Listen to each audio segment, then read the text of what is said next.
Hello बच्चों, class BSc third year और subject organic chemistry, topic synthetic polymer. हमारा जो टॉपिक चल रहा है वो क्या है? सिंथेटिक पॉलीमर, और जिसका पार्ट नंबर 8 हम करने जा रहे हैं, जिसके अंदर आज का हमारा टॉपिक है वो ये तीनों रेंजिन हैं: फिनोल फॉर्मल्डिहाइड रेंजिन, यूरिया फॉर्मल्डिहाइड रेंजिन और मेलामीन फॉर्मल्डिहाइड रेंजिन, जिसके अंदर एक बड़े बहुलक का निर्माण किया जाता है। और ये तीनों रेंजिन मोस्ट इम्पोर्टेंट रेंजिन, इनमें से एक पेपर में निश्चित रूप से पूछा जाता है। लगभग इनको हम करने जा रहे हैं। हम सबसे पहले फर्स्ट को लेते हैं, फिनोल फॉर्मल्डिहाइड रेंजिन।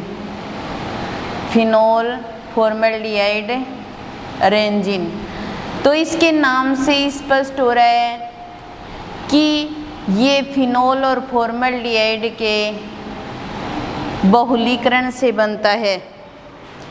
फिनोल और फॉर्मल्डिहाइड के बहुलीकरण से बनता है। सबसे पहले हम फिनोल के साथ फॉर्मल्डिहाइड की रिएक्शन करवाते हैं तो ऑर्थो और पैरा उत्पाद प्राप्त होते हैं, और फिर उसके पश्चात उन उत्पाद में से ऑर्थो को लेकर के बहुलीकरण करवाया जाए अम्ल की उपस्थिति में, तो हमें एक रेखीय संरचना प्राप्त होती है, और उस रेखीय संरचना को कहा जाता है नोवोलेक संरचना। क्या कहा जाता है? नोवोलेक संरचना। और उसके पश्चात हम ऑर्थो व पैरा दोनों को लेकर के संघनित करवाते हैं, संघनित टाइप का बहुलीकरण करवाते हैं, जिससे एक यौगिक का निर्माण होता है। उस यौगिक को बोला जाता है रिसोल। क्या बोला जाता है? रिसोल।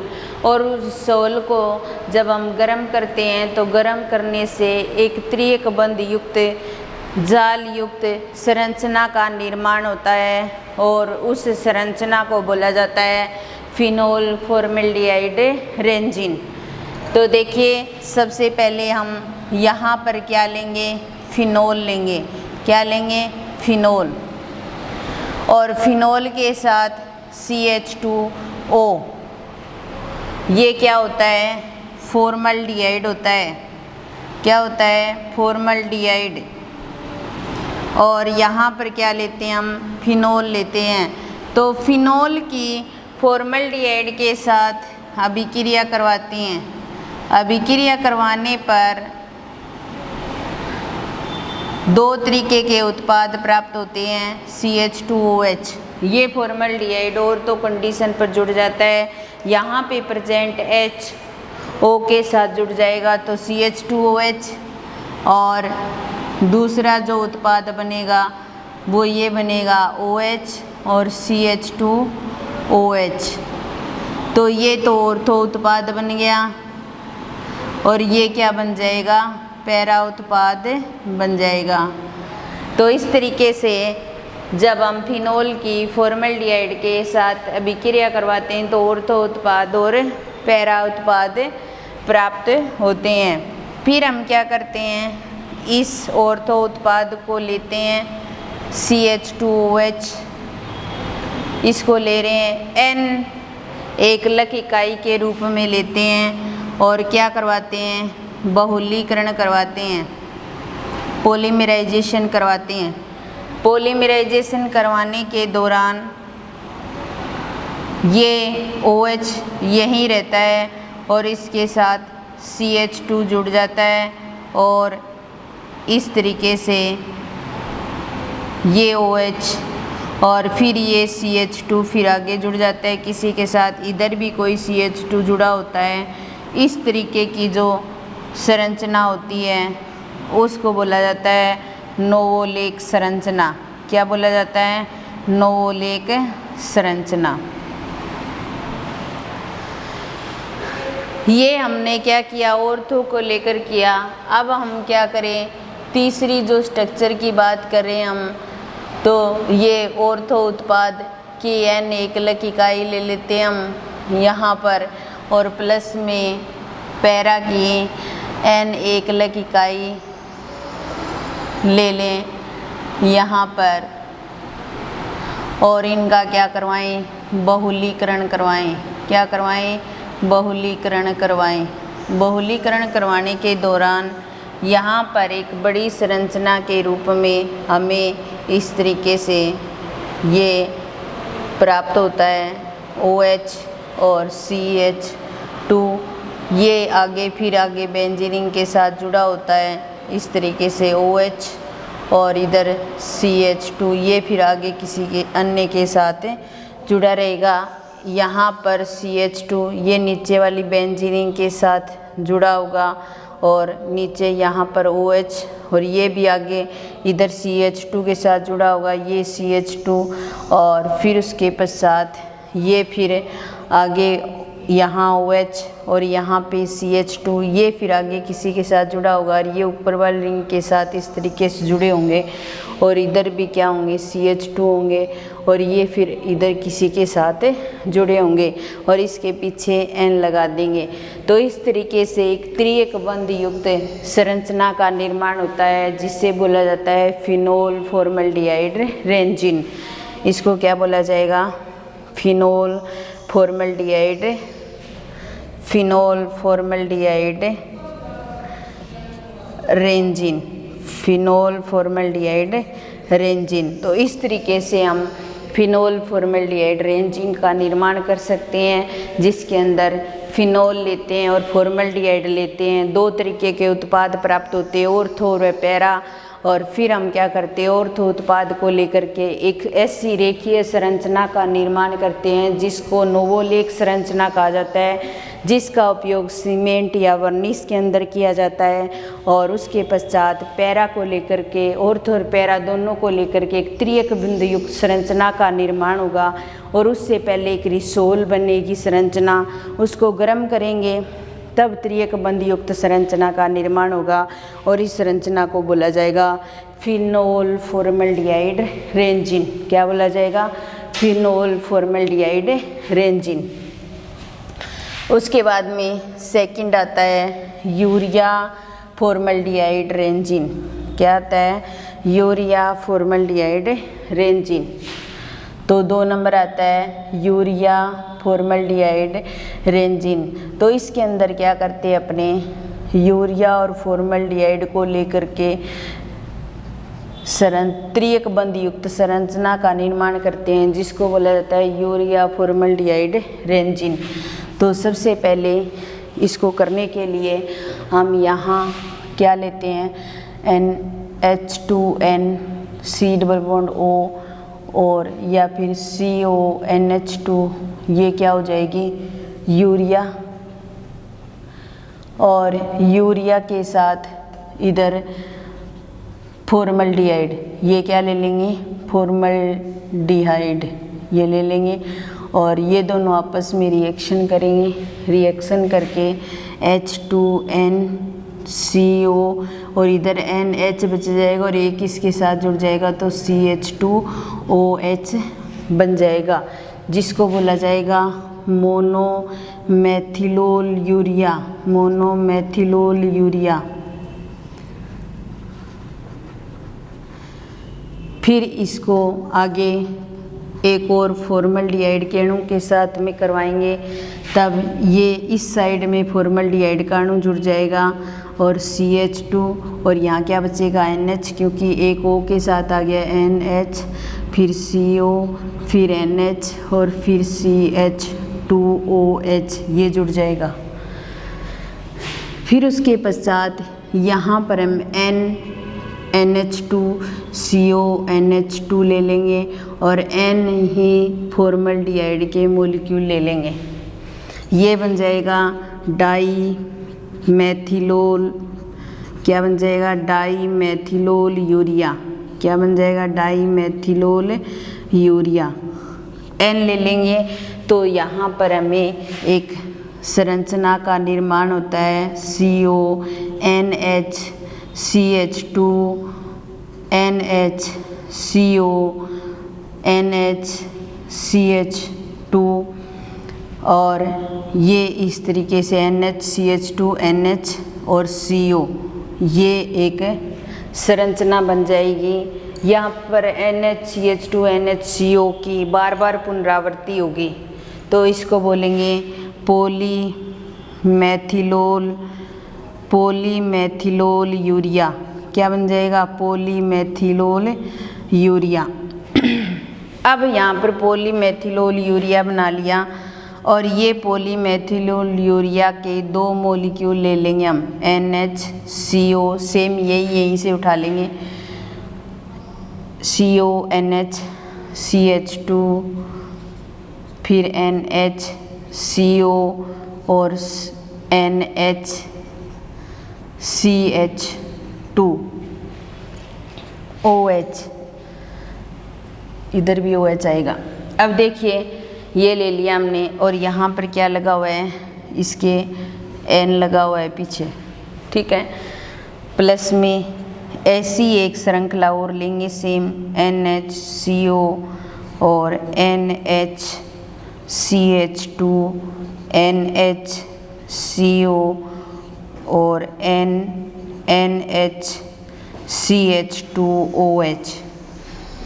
तो पॉलीमेथिलोल यूरिया के 2 मॉलिक्यूल ले लेंगे, 2 मॉलिक्यूल लेकर के और 2 ही क्या ले लेंगे? फॉर्मल्डिहाइड के मॉलिक्यूल ले लेंगे। एक यहाँ ले लिया प्लस और एक यहाँ पर ले लिया हमने, ठीक है। और इसके बाद में हम इसकी आगे स्ट्रक्चर बनाएंगे। तो जो पॉलीमेथिलोल यूरिया जो 2 मॉलिक्यूल लिए हैं और फॉर्मल्डिहाइड के 2 मॉलिक्यूल लिए हैं वो दोनों रिएक्शन करेंगे। ये O और ये H और ये H2 के रूप में बाहर निकल जाएंगे। फिर उसके पश्चात यहाँ पर देखिए ये H और ये H और ये O H2 के रूप में बाहर निकल जाएंगे। तो हम ऐसे कर सकते हैं NH2 बाहर निकल जाएंगे। तो अब देखिए इन दोनों को जोड़ेंगे तो स्ट्रक्चर कैसे बनेगी? NH2CO, फिर यहाँ पर क्या बच गया? N और ये इधर CH2 के साथ जुड़ जाएगा CH2। फिर उसके पश्चात यहाँ पर क्या है? NH और फिर CO और ब्रैकेट बंद कर देंगे और फिर N और ये N CH2 के साथ जुड़ जाएगा, CH2 के साथ जुड़ गया और फिर CH2OH ये आ जाएगा। फिर नीचे वाली श्रृंखला में सेम ऐसे ही NH आ जाएगा CO और यहाँ से ब्रैकेट स्टार्ट हो जाएगा और ये N और ये N आपस में बॉन्डिंग करेंगे। इसके साथ यहाँ CH2 NHCO और ये ब्रैकेट बंद N और इस N के साथ में फिर ये बॉन्डिंग करेगा और CH2OH। तो पॉलीमेथिलोल यूरिया के 2 मॉलिक्यूल और 2 फॉर्मल्डिहाइड के अणु आपस में रिएक्शन करते हैं और H2O का मॉलिक्यूल बाहर निकलता है। अब देखिए अब हम क्या करेंगे? यहाँ पर CH2O मान लो N ले लो, और भी ये बहुत बड़ी श्रृंखला हो सकती है, हम तो यहाँ पर छोटी सी लेकर के कर रहे हैं। अब देखिए ये CH2 को मॉलिक्यूल लेंगे तो इसको मैं यहाँ लिख देती हूँ CH2O, ठीक है, प्लस में ले रहे हैं। तो ये O इस H के साथ में और नीचे एक इसको यहाँ लिख देती हूँ CH2O। अब आपको समझ में आ जाएगा। और ये CH2O तो इसके नीचे कोई श्रृंखला होगी तो उसका हाइड्रोजन और इसका H और ये O H2O के रूप में बाहर निकल जाएंगे और ये ऑक्सीजन ये H और इसके ऊपर कोई श्रृंखला होगी तो वो बाहर निकल जाएंगे। तो हम इसकी बॉन्डिंग ऊपर नीचे ऐसे कर सकते हैं NH2CO, ठीक है। फिर आगे N ये नीचे जुड़ा हुआ है, इधर भी जुड़ा हुआ है CH2 और इधर क्या आ जाएगा N ये H बाहर निकल गया तो इसके साथ CH2 जुड़ जाएगा और CH2 जुड़ेगा तो ये और ऊपर चला जाएगा यानी ऊपर वाली श्रृंखला के साथ जुड़ गया। फिर आगे CO और ब्रैकेट बंद कर देंगे N, ये थोड़ा बड़ा रेंजिन है, ध्यान से करना है इसको, CH2OH ये आ गया, ठीक है। ये N नीचे CH2 के साथ जुड़ा हुआ है, ये N भी CH2 के साथ जुड़ा हुआ है। अब नीचे वाली श्रृंखला ले लेंगे NCO और यहाँ पे N इसके साथ जुड़ा हुआ है, ठीक है। और यहाँ से ये ब्रैकेट स्टार्ट था और CH2 और N, और ये N फिर नीचे कोई और श्रृंखला के साथ जुड़ जाएगा, ऐसे करके रख सकते हैं CO और N ये इसके साथ जुड़ा हुआ है और CH2OH। इस प्रकार इसको बोला जा सकता है क्रॉस बंधित यूरिया फॉर्मल्डिहाइड रेंजिन। तो यूरिया और फॉर्मल्डिहाइड के मिलने से बनता है यूरिया फॉर्मल्डिहाइड रेंजिन। सबसे पहले यूरिया लिया, फॉर्मल्डिहाइड लिया, उसको जोड़ दिया हमने यहाँ पर, तो मोनोमेथिलोल यूरिया बन गया। फिर एक फॉर्मल्डिहाइड का मॉलिक्यूल लिया और इस साइड जोड़ दिया तो डाईमेथिलोल यूरिया बन गया। फिर हमने N अणु लिए यूरिया के और N अणु ले लिए हमने फॉर्मल्डिहाइड के, आपस में रिएक्शन करवाई तो पॉलीमेथिलोल यूरिया बन गया। हमने इस श्रृंखला की बार बार पुनरावृत्ति करवाई है, इसलिए हमने N लगा दिया। अब पॉलीमेथिलोल यूरिया लेंगे, प्लस में फॉर्मल्डिहाइड करवाएंगे, यहाँ से NH2 के अणु बाहर निकलेंगे, ये H, ये ऑक्सीजन और ये H H2O के रूप में बाहर निकल जाएंगे, ये H और ये ऑक्सीजन बाहर निकल जाएंगे तो आपस में बॉन्डिंग हो जाएंगी। फिर उसके बाद में ये H किसी ऊपर वाली श्रृंखला के साथ और ये H किसी नीचे वाली श्रृंखला के साथ बॉन्डिंग करेगा, तो ये इस तरीके से हम शो करके रख सकते हैं। क्योंकि ये श्रृंखला बहुत बड़ी होती है, अगर बनाना चाहे सही मायने में तो बोर्ड पर भी नहीं आ सकती, क्योंकि हमने यहाँ पर N लगा दिया तो N मतलब इस श्रृंखला की बार बार पुनरावृत्ति होती है तो कितनी बार लिखोगे, ठीक है ना। तो ये बनता है यूरिया फॉर्मल्डिहाइड रेंजिन। ये भी पेपर में आया हुआ है पहले बहुत बार और आने के चांस भी बनते ही हैं। फिर उसके बाद में तीसरा आता है मेलामीन फॉर्मल्डिहाइड रेंजिन। क्या बनता है? मेलामीन फॉर्मल्डिहाइड रेंजिन। तो मेलामीन और फॉर्मल्डिहाइड के मिलने से इस रेंजिन का निर्माण होता है। और सबसे पहले तो साइनेमाइड को त्रिलक की फॉर्म में रख करके अपने क्या करेंगे, मेलामीन का निर्माण करेंगे। क्या करेंगे? मेलामीन का निर्माण करेंगे। ये मेलामीन जो होता है वो बेंजीनिन की तरह अनुनादी स्ट्रक्चर भी शो करता है, तो अनुनादी संकर भी शो करता है। और फिर इसकी फॉर्मल्डिहाइड के साथ में विक्रिया करके इसको मेलामीन फॉर्मल्डिहाइड रेंजिन में चेंज करेंगे। तो सबसे पहले यहाँ पर हमारे पास H2N और CN, इसको बोला जाता है साइनेमाइड। इसके 3 मॉलिक्यूल लेकर के और बहुलीकृत करवा रहे हैं, तो जिससे ये कार्बन,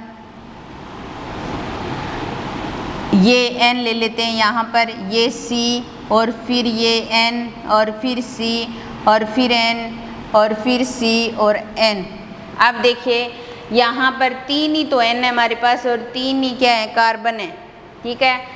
इस कार्बन और नाइट्रोजन के बीच में डबल बॉन्ड, इस कार्बन नाइट्रोजन के बीच में डबल बॉन्ड और इसके बीच में डबल बॉन्ड।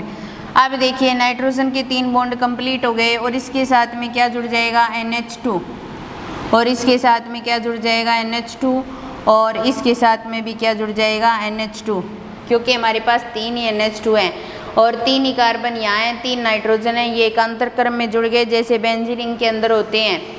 तो ये क्या है, एक प्रकार से ये अनुनादी स्ट्रक्चर शो करेगा। तो ये बॉन्ड, जो बॉन्ड है वो तीनों चेंज हो जाएंगे। ये N ये सिंगल बॉन्ड में चेंज हो जाएगा और ये डबल बॉन्ड में चेंज हो जाएगा, ये डबल बॉन्ड में चेंज हो जाएगा और ये सिंगल में चेंज हो जाएगा, N और ये N। और फिर उसके पश्चात ये डबल में है तो ये सिंगल में ये डबल वाला सिंगल में और सिंगल वाला डबल में चेंज हो गया। ये कार्बन इसके साथ NH2 और इसके साथ भी NH2 जुड़ा हुआ है और इसके साथ भी NH2 जुड़ा हुआ है। तो हमने क्या करवाया, इन साइनेमाइड को त्रिलक की फॉर्म में लिया और त्रिलक की फॉर्म में लेते ही हमें जो प्राप्त होता है वो होता है मेलामीन। मेलामीन लेते हैं अपने, और ये मेलामीन है। और इस मेलामीन को, ये तो क्या हो गई, अनुनादी संरचना हो गई इनकी, क्या हो गई, अनुनादी संरचना होगी मेलामीन की। ठीक है, ये फर्स्ट नंबर, ये सेकंड नंबर। सिर्फ बॉन्ड का एकांतर क्रम में शो किया गया है, बॉन्ड को सिर्फ चेंज किया गया है और कुछ भी चेंज नहीं किया। अनुनादी संकर के रूप में शो करेंगे तो ये नाइट्रोजन इस तरीके से शो करते हैं। कार्बन को लिखने की आवश्यकता नहीं है, ये नाइट्रोजन और ये नाइट्रोजन, और फिर उसके पश्चात इस कार्बन को लिखने की आवश्यकता नहीं है, इसके साथ NH2 जुड़ा हुआ है, इसके साथ NH2 जुड़ा हुआ है और इसके साथ में NH2 जुड़ा हुआ है, और इसको ऐसे शो कर देंगे तो वो क्या बन जाएगा, अनुनादी संकर बन जाएगा। जैसे बेंजीन रिंग होती है उसी तरीके से, यानी कि हमें बॉन्ड लगाने की आवश्यकता नहीं है। तो ये क्या बन गया, मेलामीन बन गया। ये क्या बन गया, मेलामीन बन गया।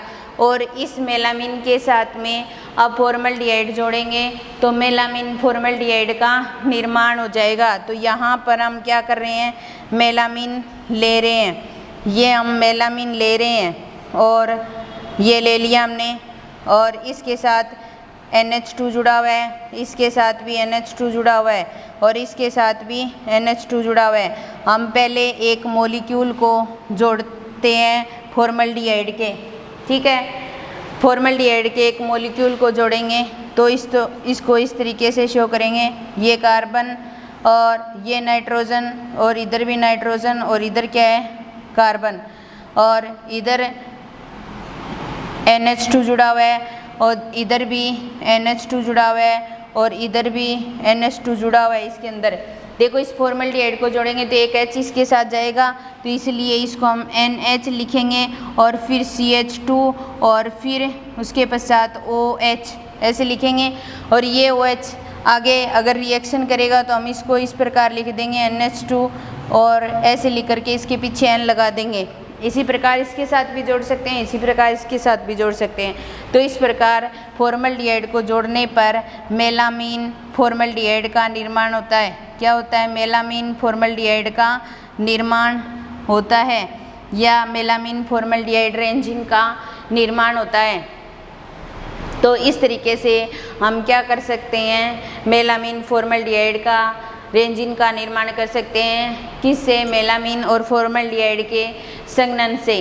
तो इस प्रकार इसके साथ भी जोड़ा जा सकता है फॉर्मल्डिहाइड, इसके साथ भी जोड़ा जा सकता है, इसके साथ भी, इसलिए मैंने एक के साथ जोड़ करके बताया आपको। ये एक बहुत बड़ी श्रृंखला के रूप में पाया जा सकता है और इसके बीच में ये गोल बिंदु के रूप में शो कर देंगे तो हमें बॉन्ड को शो करने की आवश्यकता नहीं है। ये दोनों, इन दोनों की अनुनादी संरचना हो गई, ये इसका क्या बन गया, अनुनादी संकर बन गया। और इस अनुनादी संकर को लेकर के हम मेलामीन फॉर्मल्डिहाइड रेंजिन बना सकते हैं। तो इस प्रकार हमारे ये तीनों रेंजिन कंप्लीट होते हैं और एक रेंजिन निश्चित रूप से पेपर में आता है। इसके साथ ही हमारी आज की क्लास समाप्त होती है। धन्यवाद।